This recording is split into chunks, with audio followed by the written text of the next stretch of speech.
Okay, this lecture is going to be about language and language development. So, the first thing the first form of language, the first form of communication, can you think about what that is? When we're first born, how do we communicate? Well, we cry, right? Crying tells the people in our world that there's a problem, that maybe we need to eat, or we need our diaper changed. We're angry. We're not happy. Definitely, that's what happens when we cry. We're not happy about the situation, and it kind of communicates. And our purpose is to communicate with the people who are taking care of us, so that they can fix it and do something different. And then about 2 months old, babies start to what we call coo.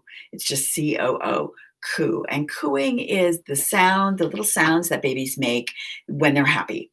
It's kind of like a cat purring. Sometimes it's that kind of sound. Sometimes it's just, nice, soft, easy cooing. I don't know how to explain it, and I'm not going to do it for you. Sounds that babies make. So when they cry, they're unhappy. When they coo, they're happy. So that's their form of communication, letting us know what's going on and what they need. If they're happy, they're sad, they're angry, what's going on with them. And even with babies crying, most parents will tell you, and there's been books written about this, that after a while you can tell when a baby's crying. Is it a hungry cry? Is it an angry cry? Is it a tired cry? So even babies crying is different, and parents can usually tell what it is. And so if you've ever been around a new parent, the baby will be crying and say, "Oh, they're hungry." How do you know that? I can tell by the way that they're crying. And again, there's books written about this. So it's universal, it's innate. All babies cry and all babies coo. Even babies that have never heard a sound in their life, that are born deaf, they still cry, and they still have a different cry for hunger and anger, and they coo. And then about 6 months old, babies babble. They start making a consonant vowel sound. So like B-A, B-A, B-A, ba, ba, ba. That's a babbling sound. And what that means is that they're, putting together sounds, the B-A sound. And again, this is instinctual. This is not learned. This is innate. This is something that all babies do. They babble, ba, ba, ba, da, da, da, ma, ma, ma.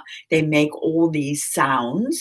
They don't have any meaning to them by themselves. Now, we, as the adults in their life, we put meaning to it. So when they say ba, ba, ba, we think, oh, they're asking for their bottle. They're not, because all babies make that sound, regardless if the baby is born in China or the United States, or it doesn't matter where they're born, they all sound exactly the same.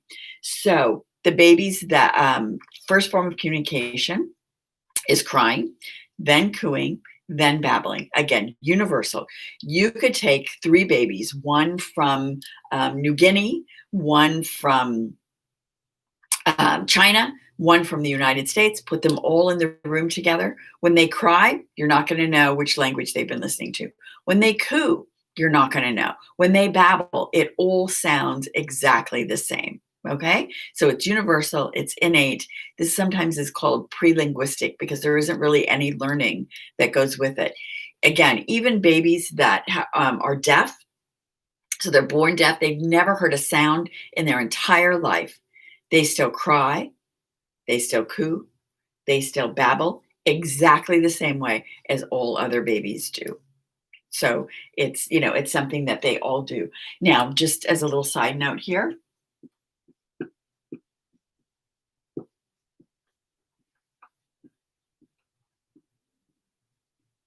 all babies say the babbling sounds da da da before ma ma ma. It has nothing to do with dad or mom. It's just the babbling sounds, because even again, babies in other countries where these two sounds do not sound like mom and dad, or daddy or mommy or mama, dada, the babies still say that, and they always say this before this. So women, when you have your baby and you're, you know, spending a lot of time with them, they're going to say this first. Don't get offended. It has nothing to do with mom and dad. It's just what they do. Now, in the babbling sounds of babies are the basic sounds of all languages. And the basic sounds of all languages are called phonemes.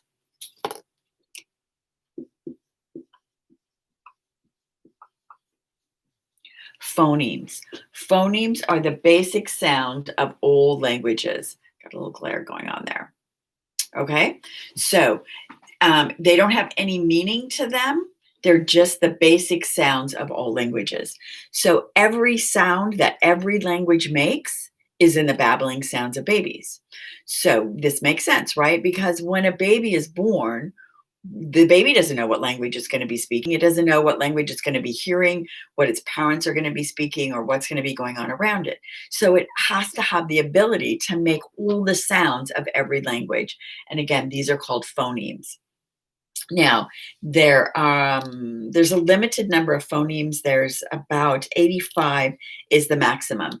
So the most complicated language has about 85 sounds to it, and every single one of those sounds is in our phonemes, and every one of those sounds are in the babblings of babies. Okay, every baby can make every sound. The simplest language has about 15 of these phonemes. So, any guesses as to maybe how many phonemes English language has? It's not the most complicated, but it's not the simplest either. It's right in the middle. Some say 40 basic sounds, some say 45. So, about 40 basic sounds are in the English language. So, if you think about it, okay, we've got the alphabet, right? The alphabet, every letter in the alphabet, it has its own sound, right? And how many letters in the alphabet? Remember? 26. Okay, so 26 sounds, but we have 40 phonemes in the English language. So what makes up the other ones? Well, if you remember from, early on in elementary school, you learned that some sounds, some letters have two sounds. Remember the vowels have a long and a short. So A, E, I, O, U, sometimes Y, have two sounds. They have a long sound and a short sound. So there's some extra sounds.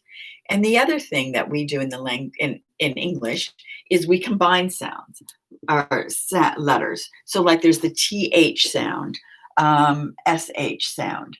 These two letters combined make another sound all on its own. So that's how we in English end up with about 40 phonemes in the English language.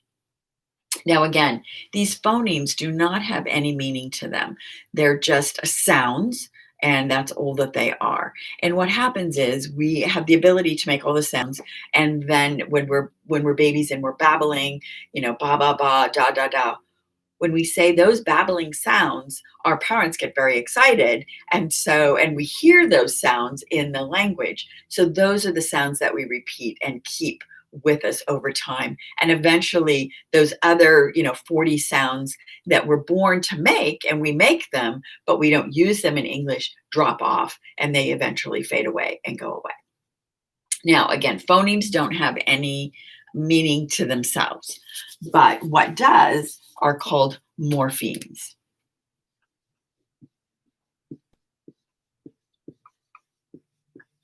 Morphemes are sounds with meaning attached to them. Okay, so any sound that we make that has a meaning attached to it, it's a morpheme. Okay, so think every word, obviously, every word is a morpheme because every word has meaning to it, right? And then we have the prefixes, the suffixes. Remember the things that come before, in the beginning of a word or at the end of the word, those change the word, and therefore they have meaning to them as well. So, for example, the letter S. What is the letter S is obviously a phoneme because it has sound, right? But it's also a morpheme because if you add the letter S to a word, what does it mean? Does it change the meaning of the word? Yes, it means plural, more than one. So if we have one plant, we have two plants with an S at the end. So the S in itself gives meaning or changes the meaning of the word. Therefore, it's a morpheme.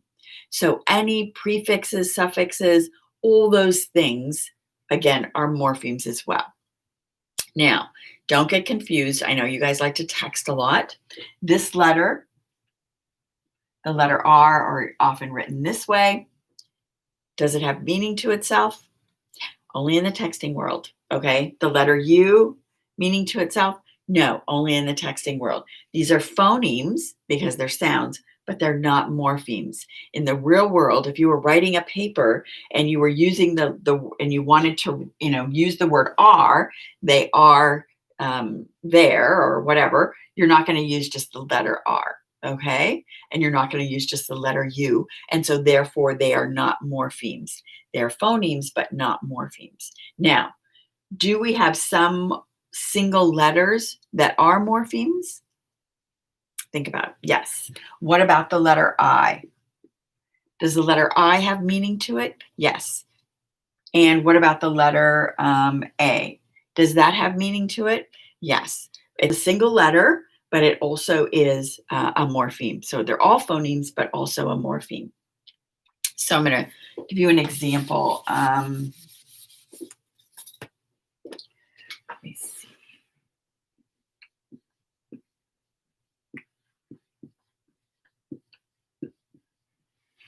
Undesirables. Okay.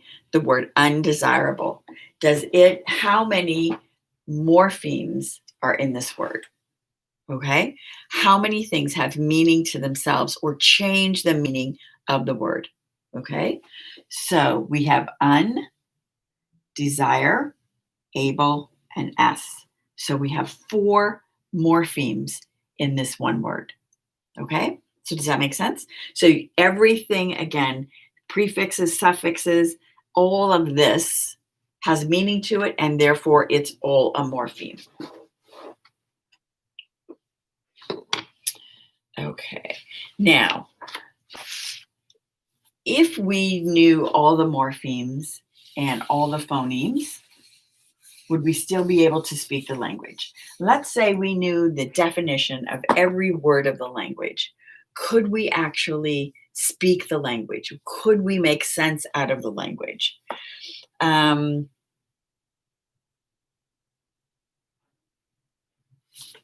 Let's see. Okay, I'm going to read you some words. I'm going to read a sentence. John, who was walking quickly down street, saw a friend, Bill, yellow sweater. Do you know the definition? Do you know all of those words? Yes, you know all the definitions of all those words. But can you make out what I said? Does it make sense to you? No. Why doesn't it make sense? Because I haven't used the rules of language. Every language has its own rules. And there are 2 types of rules that we're going to talk about: semantics and syntax. Okay. Semantics,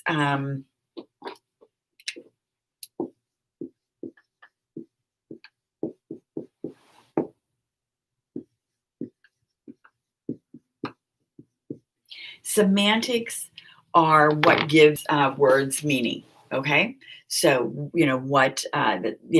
that's semantics. Basically, it's like a morpheme. It gives meaning to the words.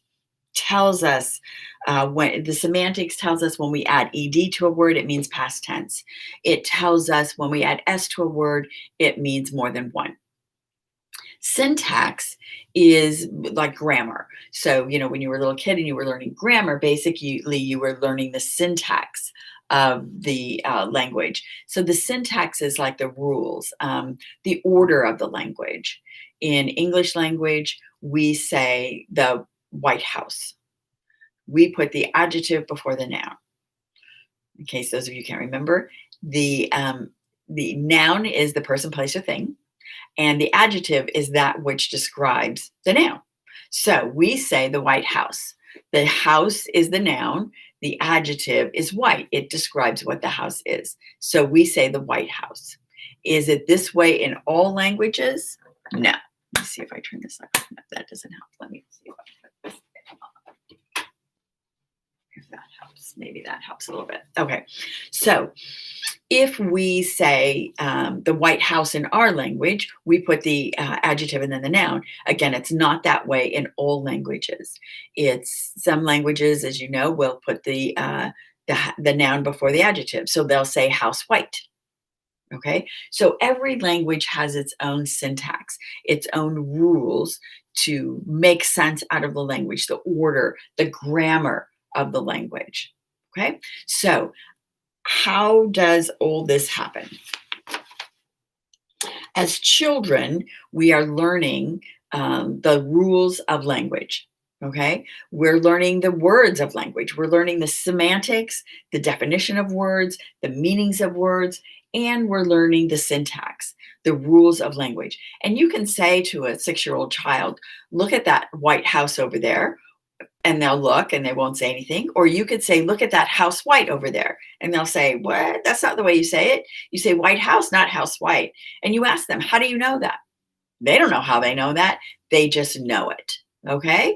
And so they are learning the rules of language. And so they're learning semantics and syntax. The average high school graduate knows about 80,000 words. Okay. That's about 5,000 words a year or about 13 words per day. Okay. So the average child is learning about 13 words per day. How many of you are learning 13 words per day?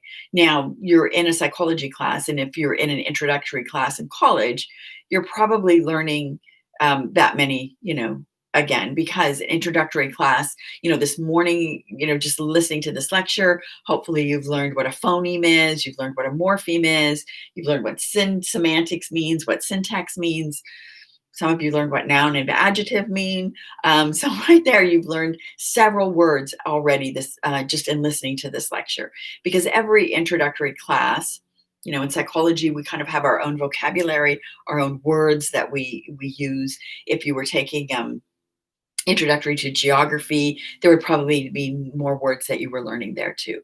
So as a college student, you're probably continuing to learn a great number of words. But as we get older, we get into our careers, we don't have as many new words coming. Okay, so let's go back to language development and how language develops. When we're first born, again, we cry, and then we coo, and then we babble. And then we start saying what are called one-word sentences. Now, this is learned, and this is where language becomes specific to the language that the child is learning. So we have one-word sentences. So a child may say cookie. What they mean is, can I have a cookie? They're not using a whole sentence. They're just using one word to represent the whole sentence, cookie. So we use one-word sentences. Then we go to what's called telegraphic speech. This is two-word sentences. And we call it telegraphic speech because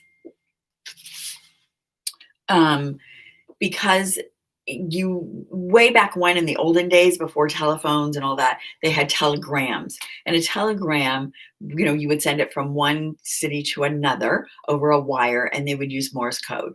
And they would charge you per word. So when you were sending a telegram, you wanted to be able to say your message with the least amount of words so that it would cost you as much to send the telegram. So this is what little kids do. This is when they're first learning language. They use one-word sentences, then they use what we call telegraphic speech. They leave out the insignificant words, getting their message across with as little words as possible. Usually telegraphic speech, two-word sentences, usually it's a noun and a verb. Me up, me, and I want to be picked up. Okay? So they're using a noun, usually again, and a verb. Telegraphic speech. Then they go on to using sentences.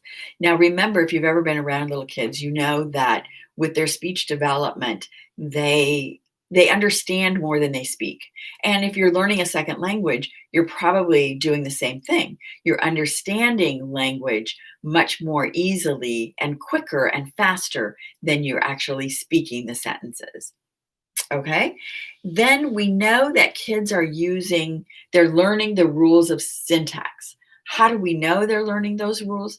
Because they're using them correctly, but they don't know the exceptions to the rules. In our language, we have a lot of exceptions to the rules, a lot of things that don't make sense, and so you have to learn them because they don't follow the rules. Okay. So kids will say, I have 2 foots. Are they using the rule correctly? Yes, because the rule says if you have 1 foot, if you have 2, if you have more than 1, you add an S to the word. So if I have 1 foot, I have 2 foots. Because I have more than 1, it's plural, I add an S. Simple rule, makes sense. But we have the exception to the rule. So then you'll tell them, no, you have 1 foot, but you have 2 feet. That doesn't quite make sense to them. So they may say something like, okay, so I have 2 feet. Because again, if feet is more than one, you have to add s to make the rule plural of adding s. They'll say things like, I swimmed across the pool. Okay. So they are using the rule of syntax correctly. They're using the rule of grammar correctly, but they don't know the exception to the rule. So what does that tell us? That tells us that they know the rules. They don't know the exceptions, but they know the rules and they know the semantics. So they understand what the words mean because they're using them correctly. They're using the rules of grammar correctly. They don't understand the exceptions to the rule. And this is called over-regularization. Over-regularization. This means that they are using the rules correctly, but they're not using the exceptions to the rules. And we see kids do this. Because they do this, we know this is proof to us that they understand the rules. Okay? Now, how language is acquired is a combination of both nature and nurture. The nature side of it, the nature, remember, is the inborn part, right? So the inborn part of language development is the crying, the cooing, the babbling. And then we go to one-word sentences. The word that the child uses in that one-word sentence is the nurture side of it. It's what they learn. It's what they hear in their environment. It's what they hear the people speaking, okay? But the order still continues the same. In other words, no matter what language you're learning, even if you're learning sign language, you are learning, you are crying, you are cooing, you are babbling, then you're using one-word sentences, then you're using telegraphic speech, and you're using over-regularization. That all occurs no matter what the first word is, no matter what language you're speaking. So language is a combination of both nature and nurture. Some of the nature means the inborn part, the innate part of it. Nurture is the part that's learned. So with language development, the nature side of it, again, is the cooing, crying, or the crying, cooing, babbling, one-word sentences, telegraphic speech, and over-regularization. The nature side of it, the nurture side of it, the nurture side of it, what we get from our environment, the nurturing that we get comes from what language and what words we're actually using. What is that first word? When we're doing the syntax, do we say the noun before the adjective or the adjective before the noun? And are we getting those mixed up in, the plurals and the past tense? All those exceptions to the rules, the over-regularization, again, that comes with the nurturing side, the environmental side. Now, the interesting part about language development is that we know that language development, for it to be completely developed, must happen prior to the age of 13. Remember when we discussed little Jeannie, the girl that was locked in the closet? Remember, she was locked in the closet for almost 13 years. When she came out, her language development was about that of, a 2-year-old. She had a few words, but that was it, because nobody spoke to her. She didn't have the interaction with language. So when they found her at 13, they gave her speech therapy. They tried to improve her speech, but it never went beyond that of about a 3-year-old. So what that tells us about language development is that language development must occur before the age of 13. It must fully occur before the age of 13, or it's not going to happen. So this is kind of like a critical period. There are certain things in our lives that must happen by a certain age, or they won't happen at all. And we're going to get to biology. We're going to talk about brain development, and we're going to learn that the brain, when we're born, is not completely developed. With nurturing and the environment and what it does, it helps our brain to either develop or not develop.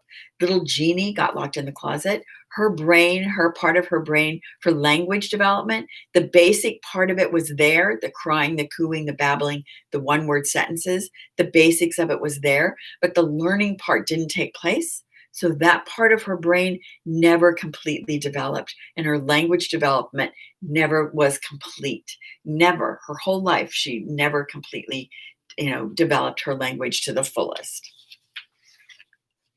Now, what about bilingualism? What is bilingualism? Most of you are probably, or many of you are probably bilingual, meaning that you know more than one language. That's what bilingualism is, knowing more than one language. Okay. So, how does this happen?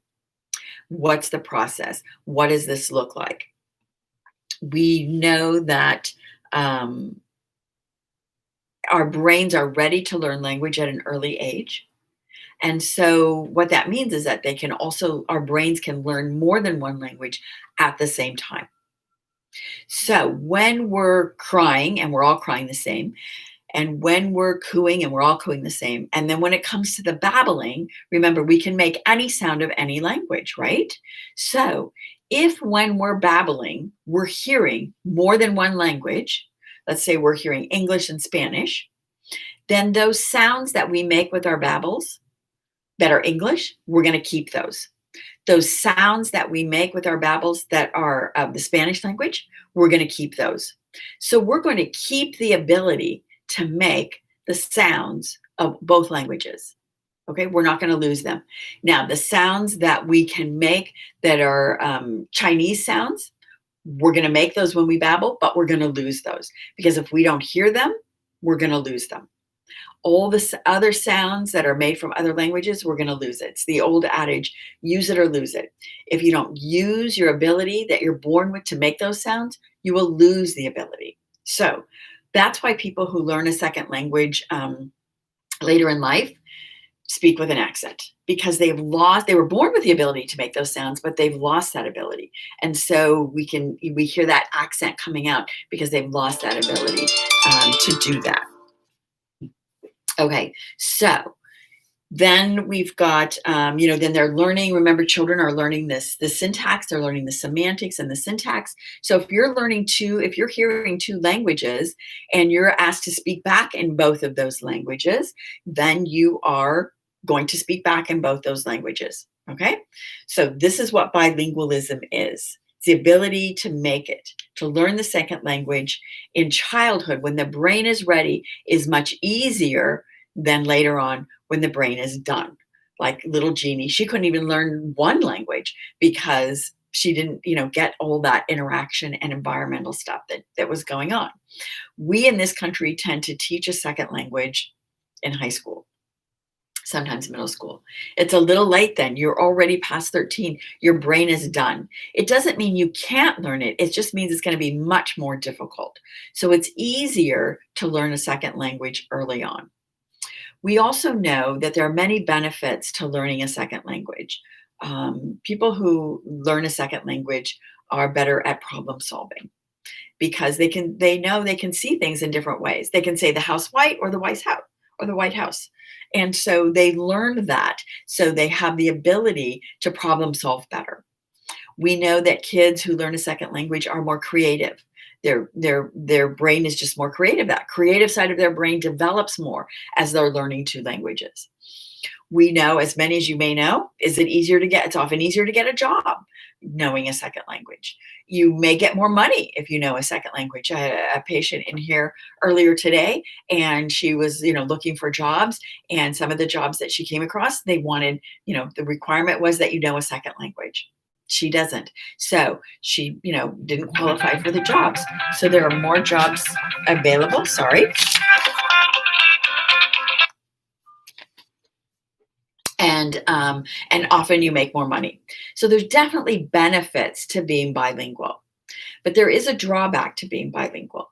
As children are going along and they're growing, they're doing their language, they're doing their one-word sentences, they're doing their two-word sentences, their telegraphic speech, they're learning the semantics of a lot of words, the syntax of a lot of words, their language development will be delayed.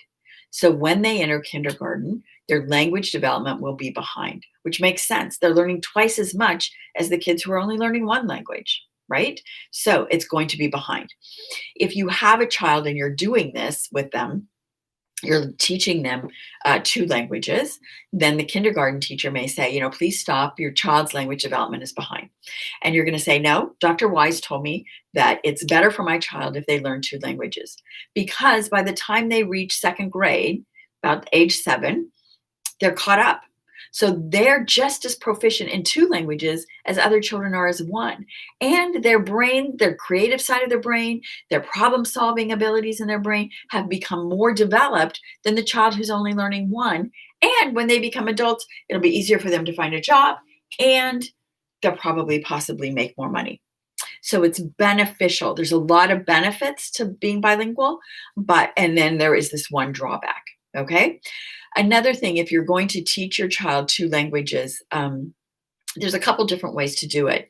You can have one parent speak one language and the other parent only speak the other language. Now, when you do this, regardless of, if you're the Spanish speaking parent, when the child speaks back to you, they're going to want to speak back in English because they have more experience with English. They're getting it at school. It's on TV. They have more exposure to English. You have to force them to speak back to you in Spanish. Okay. The only way for language development to be complete, there has to be interaction. There has to be a give and take. You have to hear it and you have to speak it for that complete language development to occur. My guess is many of you can understand a language, but maybe can't speak it because maybe your grandparents could speak it. And your parents can speak it. So when you're around your grandparents, they're speaking it. But when you spoke back to them, they let you speak English. So the development didn't get complete. So if you have two parents that speak two languages, if you do it separately, it helps their development. It helps them to also separate out the two languages. Because one of the things that parents are very concerned about is that they'll do half a sentence in English and half in Spanish, and they'll mix them up. They will sort them out eventually, but this kind of makes it easier. Now, if you're a single parent, a way to do that is to have Monday, Wednesday, and Friday English days, Tuesday, Thursday, Saturday, Spanish days. So you can still do it if you are the parent, if you're the only parent and you speak two languages, you can still introduce your child to two languages. You can't put them in front of Spanish, Dora the Explorer or Sesame Street, and they won't learn it completely. There has to be that interaction. It's very important for the give and take, the back and forth, the rhythm of the language, the the syntax, the semantics, all of that is going to be greatly improved. So bilingualism should start in the beginning, should start when kids are babbling. So they're hearing both of those and learning both of those sounds, continue on through, has many benefits. It does have one drawback. Okay. Any questions? Just call me, text me, email me, and I'll get back to you.